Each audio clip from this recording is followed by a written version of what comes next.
پیارے ساتھیو، السلام علیکم، کیسے ہو؟ امید ہے کہ آپ سب حضرات خیریت سے ہوں گے۔ اللہ آپ کو ایسے ہی ہنستا مسکراتا اور خوش رکھے۔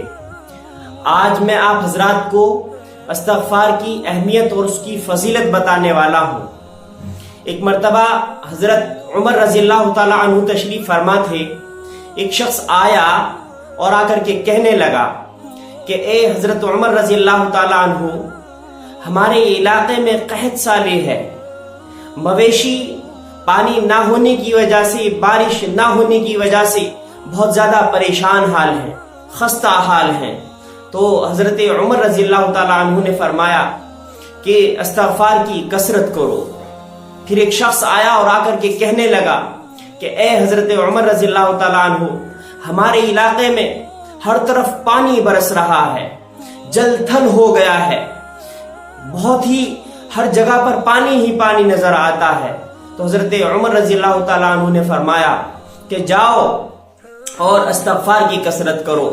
پھر ایک شخص آیا اور آ کر کے کہنے لگا کہ اے حضرت عمر رضی اللہ تعالی عنہ، مجھے اولاد نہیں، بہت عرصہ ہو گیا ہے میری شادی ہوئے، لیکن مجھے ابھی تک کوئی اولاد نصیب نہیں ہوئی، مجھے بتائیے کیا کام کرنا چاہیے؟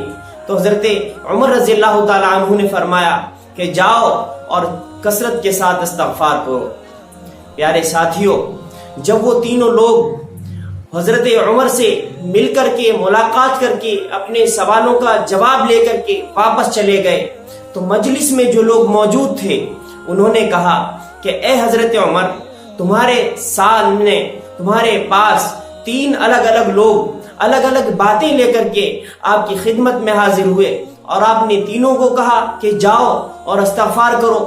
تو حضرت عمر رضی اللہ تعالیٰ عنہ نے فرمایا کہ یہ میں نہیں کہتا، بلکہ جاؤ اور سورہ نوح کا مطالعہ کرو۔ اللہ تبارک و تعالیٰ نے فرمایا فَقُلْتُ اسْتَغْفِرُوا رَبَّكُمْ إِنَّهُ كَانَ غَفَّارًا، کہ تمہارا رب جو ہے اس کے سامنے تم اپنے گناہوں کی معافی چاہو، اسے توبہ کرو، اسے استغفار کرو، وہ بڑا ہی غفور الرحیم ہے، وہ بخشنے والا ہے۔ اور آگے فرمایا وَيُمْدِدْكُمْ بِأَمْوَالٍ وَبَنِينَ وَيَجْعَلْ لَكُمْ جَنَّاتٍ وَيَجْعَلْ لَكُمْ أَنْهَارًا، کہ اگر تمہیں اولاد چاہیے تو بھی استغفار کرو، تمہیں باغات چاہیے تو بھی استغفار کرو، مال و دولت چاہیے تو بھی استغفار کرو۔ پیارے ساتھیوں، آج سے ہم اپنے عہد کریں کہ ہم کثرت کے ساتھ استغفار کریں گے۔ جب ہمیں کسی بھی چیز کی ضرورت ہوگی یا کسی مصیبت سے بچنا ہوگا، اپنی زندگی کے اندر استغفار کی کثرت لائیں، اللہ کے سامنے روئیں، گڑ گڑائیں، وہ بخشنے والا ہے، وہ رحم کرنے والا ہے۔